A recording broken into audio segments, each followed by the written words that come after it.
Okay, good morning. We are concluding from Basar Shenisalim Min Ayin, which is Siman Samech Gimel. We really finished reading it. I just want to point out a couple of quick things.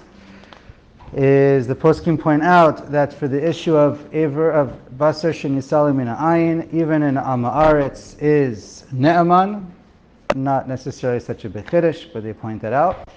Oh, and even going back to Samach Bet, sorry, I just want to point out, mentioned because it's an interesting pshat, and we learned about it, Ever Minachai made by Kabbalah with the Sefer Yetzirah. So many explain that was how Bnei Yaakov were eating, and that's why Yosef told them Lashon Hara on it, but it wasn't Mamish Asr what they were doing. So anyway, I just wanted to complete that. Regarding leaving it where in its place, so we learned the second Deah in Shulchan Aruch and the Ramah, and many Sfardim will follow this as well, where it says you have to, even in a place where it applies, certainly in Chutz La'aretz, then we mentioned that you have to leave it in the same place. So it is unclear. I guess it depends who you ask. It is not a clear halacha how close to that same place it must be. There are different opinions. If it moves a tefach or a couple inches, is that still the same place? What if you knew it was for sure on your kitchen counter and you knew it was there, but you just don't remember, was it on the right side or the left side of the sink, for example, or which part of the... So that's a little bit of a question mark. Again, we already mentioned the 2 days in the Shach, L'chadchila or B'diavad, but we won't have to repeat that. I just wanted to point out also, so again, if it's indoors, if it's covered up or packaged, we said it's not for sure not a problem. Refrigerator is not a problem. So some say even covered up is okay. And the Ramah doesn't even need that because it's in the same place. Well, right, depending on what it is, but if it is in the same place. A car, I've heard from Ben David B'Shem of Mordechai ElAl. I mean, Kol Shekain from what we all learned already, that it's the same thing, it's sealed, the car. You don't have to worry about animals going inside a car. Where it does apply, at least in Chutz La'aretz, if not according to the first day in Eretz Yisrael for sure, would be outdoors, we mentioned. So if you're making a barbecue, you want to make sure that you have to view it ayin, you keep it covered or wrapped up, or you bring it with you. I mean, regardless, you don't want a bird or a rat to nibble on it. I'm not so... It's far-fetched that he is going to switch it on you, but you still don't want him to touch it on you. Yeah, so... Right, that's right, a cat's. So make sure you do not leave your barbecue unattended. This did happen to me when I went barbecuing at a campsite. You turn around and the next thing you know, the cats, thank you, were eating part of the food. So, but that's that. And I just want to conclude with the conversation I had with Rav Shlomo Danino, the chief rabbi of ElAl Kashrus. So I had a conversation with him about a month ago and then yesterday, and I'm pretty sure he's the one who told me he lives up north, but he's one of the Mefulim, the refugees who are now living and renting in Yerushalayim. So we pray that they all get back up safely and everything returns b'shalom. But so I asked him about the chickens, because I did point out in Eretz Yisrael, like it happens, we all fly on, many of us, all of us, especially nowadays, if we're flying, it's on ElAl. So when you're leaving Eretz Yisrael, he did point out that the meat is, there's a difference between Mahadran and regular kasher. One is Rabbanut, one is Badatz Mahadran. So the meat, he said, definitely is different. So regarding the chickens, so the chickens also, I believe he said, are Rabbanut. Then he told me quickly, first of all, he only buys, one more time, he only buys Mahadran, Badatz, and he won't even eat red meat in Chutz La'aretz, unless he knows it's completely, the extra, what's called Beis Yosef Chalak we learned before, where they don't even touch it basically. Anyway, so what he pointed out about the chickens, interesting to note, he said that the chickens in Eretz Yisrael that are Rabbanut are 100% kosher. He does buy badats, but he says it's 100% kosher.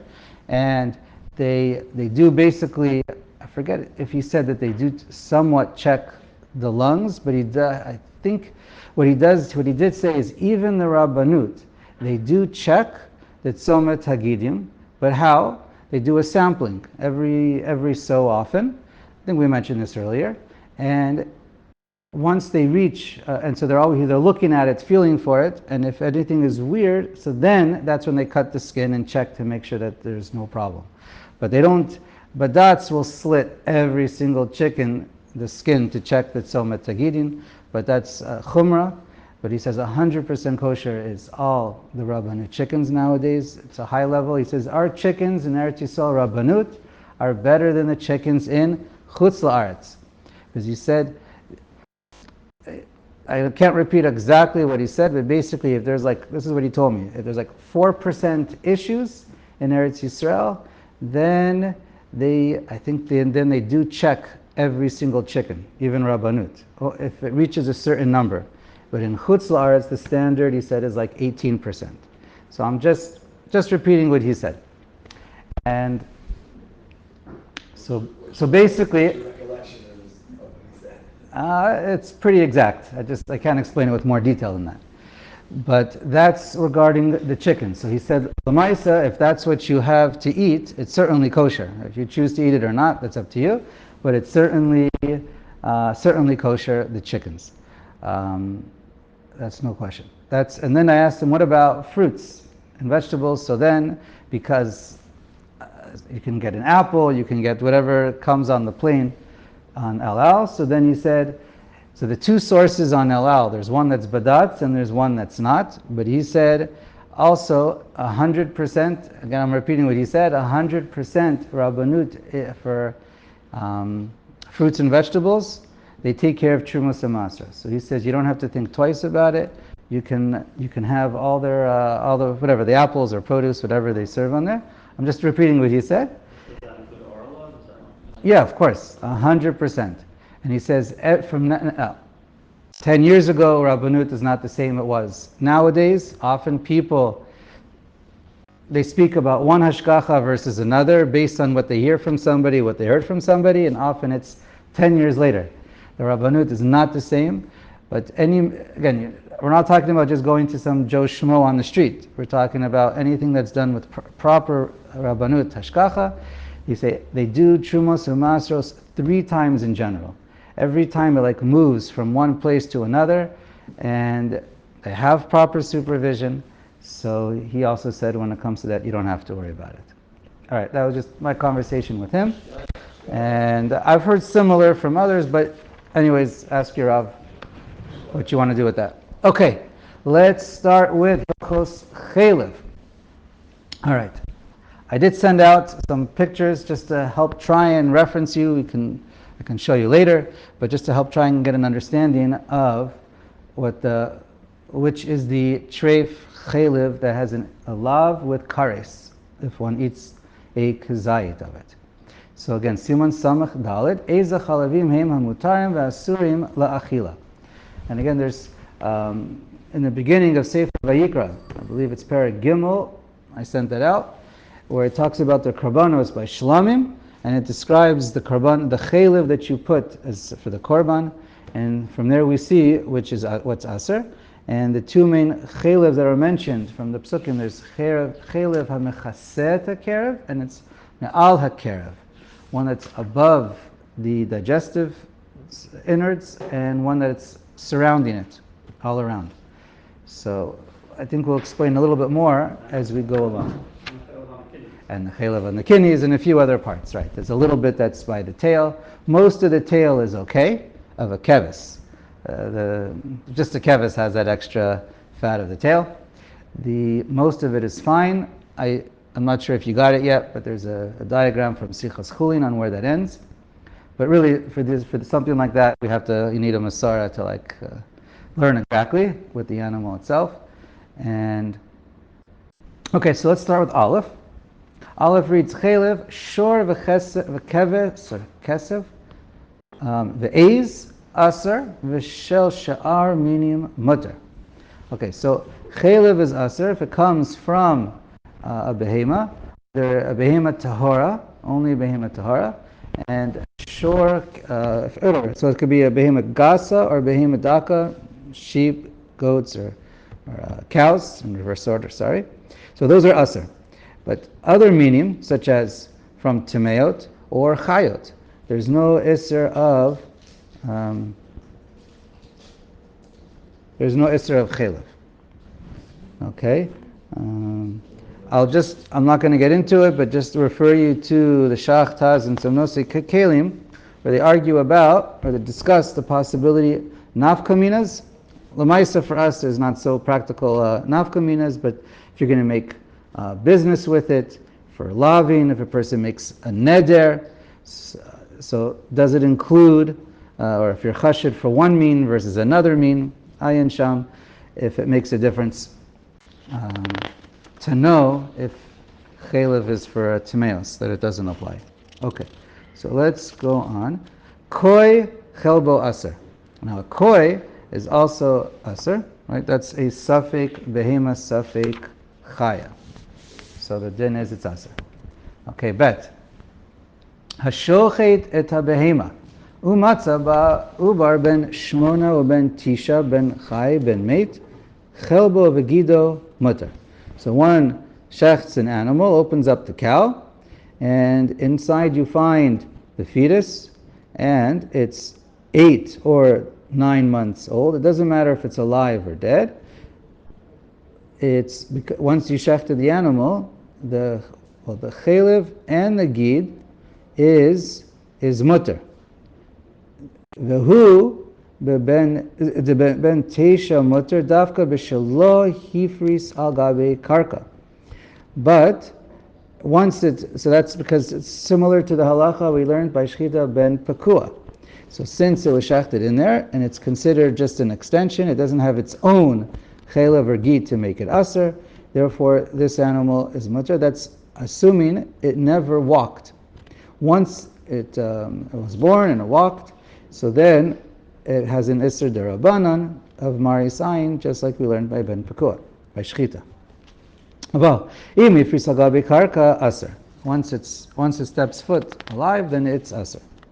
V'yesh omrim, im shalmelo chadashav umatzo chai. There's an opinion that writes, yesh omrim, that if it's a full 9 months and you see it alive, afa pishalo ifris agabe karka chelbo aser. Once it became a full life, and the chaylev is aser v'chayavin alav karis, right? So this is the deraisa. Umotzin mimenu kol achutim v'akrumos asuras k'sha'ar behemos, and you treat it 100% like a regular cow, because it has the exact same din on a deraisa level. Okay. Haga v'chaylev nefel asur im hipila habehema.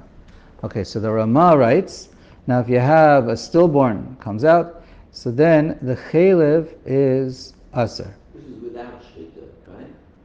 Without shchita. Yeah, stillborn. The mother's still alive. The mother is still alive. The animal was born before there was a shchita. Yes. Right. So then the chaylev is still aser, and then the Shulchan Taz has a machlokas if they agree with the Ramah or not. Okay. Again, and if there's a nafkamin or not, l'maisa, that's also a question, but they discuss. Fine. Let's go to Gimel. Hoshit yado leme'ei behema, v'talash chaylev miben tisha chay shebetocha, v'otzio chayavin alav mishum chaylev ke'al chaylev behema gemura. Okay. So a person puts his hands inside the animal, and you removed the chaylev from 9 months old. So then you take it out, just like ke'al chaylev behema gemura. So this is before the shchita, right? This is before the shchita. Before with the ben pekul was after the shchita. So now it's before the shchita, and so therefore it's chaylev, and If you leave it, he says if you leave it inside the animal, it's not an entire aver, it's just a piece of the chaylev, like basar. So that would be nitar b'shchita se'imo, that's what the Shach writes. And it's considered kol bebehema tochelo. All right, not such a common case. Let's get to Dalet. Okay, this is more defining. Ezehu chaylev. What is chaylev? Right? What is a chaylev that's aser according to the Torah? So the properties are kol shehu totav, krum v'niklaf, v'shelo yehi basar chofeoto. So there's the first category listed together in the Gemara, and then it has the other one. Totav means basically from the word, I think Rashi and others explain it has to do from the word simla. It means like a garment draped over the or the muscle, whatever. Really, it's mainly referring to the organs, the digestive system. So it rests on it like a simla. And you're going to see it basically, you have one of them is bigger, that's called the greater omentum, it's in English, and the lesser omentum. One is much bigger, one is much smaller. The bigger one is the chaset kerev. That goes underneath the whole thing. It almost acts as like a sack around most of it.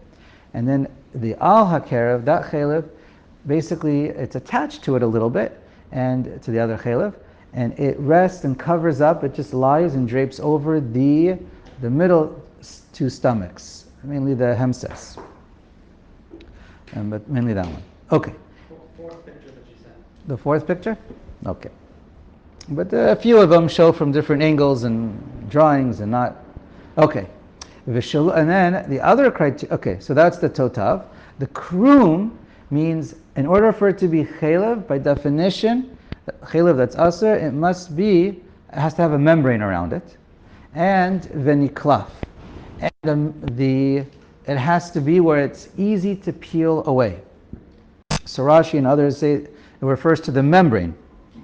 The membrane, that's the most, I think, common explanation. The membrane peels away easily off the fat. The fat it's covered up, surrounded by this membrane, and the whole thing just rests over the innards. The other pshat is, v'niklaf can refer to the fat that easily peels off, because it's totav, it's just resting on it and lying on it. Okay? Again, there are a little bit of couple minor exceptions where it's attached in certain places. But that's the general rule. And the chaylev, by definition, cannot be completely covered up with flesh, with muscle, with basar. It has to be where it's visible. You just have to, once you flay the skin or the hide off the animal, then it needs to be visible. At least visible when it's walking or moving, when the animal's moving. There is a part that's not really visible after you shecht it, when it's lying there, but while it's moving and the limbs are moving, as it moves, there are parts of that chaylev which become revealed, and then therefore it could be, from this criteria, it could still be one of them. It could still be part of the chaylev that's asa. Okay. Let's go to Hey. Ha'alya muteret, the tail of the ram, sheep, is mutter, the tail itself, and most of the fat that comes with it. Ubilvad shenaker mimenu ma shiletzad panim. But whatever, there's a portion of it that's more anterior or caudal, right, towards the head. That part is a portion of it that's aser. But the rest of it, and I believe it's deraisa, and the rest of it that's further down on most of the tail, that's 100% mutter. Haga, gam tzarich lahasir chute ha'alya ki yonkim michelev ha'klayos. So just like you mentioned, the chelev of the klayos is also, you see that in the psukim, it's also deraisa of chelev, so it's they're attached on some level, or it reaches there, so therefore are somewhat connected, and therefore it's also aser. Okay, let's get to Vav. See Vav. Cheilev haksalim ukrum shaleim aser. So this is the cheilev that's it's called over the flanks. Basically, it's mainly the sides, like the back of the animal, and in the area of where would it be? The tailbone, sort of. It's a bigger area, and it goes down the side of the animal. That muscle, so there's cheilev all the way around there, and that cheilev has a membrane, and it's also aser. The membrane itself around it is also aser. Okay, zayin. Cheilev shetachat hamotnayim is aser. Now here you have, this is like, the motnayim is the muscle a little bit above the flanks, and in between you have some cheilev.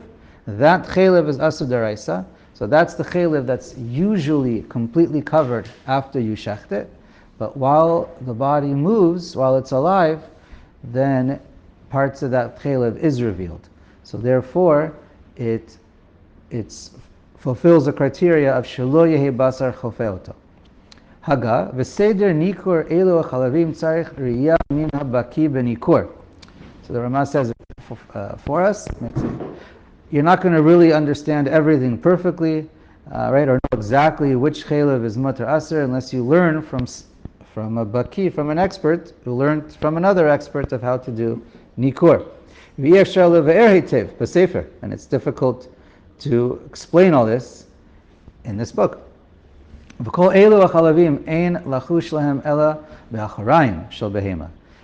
all the problems or difficulties with cheilev is only on the acharayim, the hind legs, and once you get further back.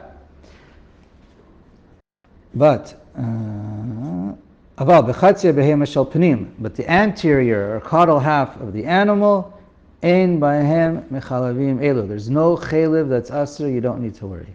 Rak tzat min akrum shal cheilev aksalim hanishar berosh hadfanot al aksalim hanishar sham berosham. There's just, like we just mentioned, but by the flanks, it's near the, it's before the tail a little bit, but it's also in the back area above the legs, right around there. There's a little area that you have to worry about. V'tzarich la'asir oto akrum misham, and you have to remove the membrane over there. V'yeshnu agin lahafri gam kein al-basar hanidbak sham al-gav zeh. Some also remove the meat that's over there. V'ligor ha'cheilev b'neihem, and to remove and scrape away the cheilev that's over there. V'yesh matirin, and some say it's okay. Mishum tebechashav chipui basar, because they consider it as always being covered up by meat, and we learned cheilev that's always covered up by meat is not cheilev tameh, it's not aser. V'chen ha-minhag be'ashkenaz u'be'irenu, and that's the minhag in Ashkenaz and where we live. But anyways, it's a little bit of shimush on that one. Maybe stop. Here, I said this before, so let me just read chet. Cheilev sh'al ha-meses u'beit ha-kosas aser ve'anush karet v'zel cheilev sh'al ha-kerev. So that's the lesser omentum, that's the cheilev sh'al ha-kerev. It's a smaller portion of fat, and again, it's pieces of fat that are all connected with the membrane, so it basically becomes like one curtain, and it just rests over the hemses and the beit ha-kosot, and that's also cheilev deraisa. All right.